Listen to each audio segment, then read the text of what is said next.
उन्हाळा आला चला स्विमिंगला.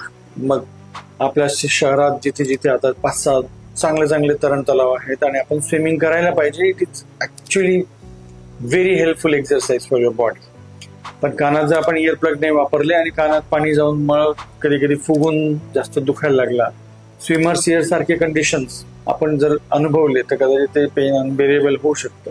त्यामुळे स्विमिंग करताना कानावर कॅप आणि कानाच्या आतमध्ये इयर प्लग्स वापरा. जर हे सगळं काळजी करून पण जर पाणी गेल्यामुळे काही इन्फेक्शन झालं, ओटायटिस एक्स्टर्ना सारखी पेनफुल कंडिशन झाली तर कानाला तपासून कदाचित कानातली घाण वगैरे साफ करून घ्या. कारण जर प्रदीर्घ काळ हे इन्फेक्शन तसेच राहिले तर केराटोसिस ऑब्च्युरन्स यासारख्या कंडिशन्स डेव्हलप होतात आणि मग ते आपल्याला इमर्जन्सी कंडिशनमध्ये डॉक्टरांकडे न्यायला कारणीभूत ठरू शकतो.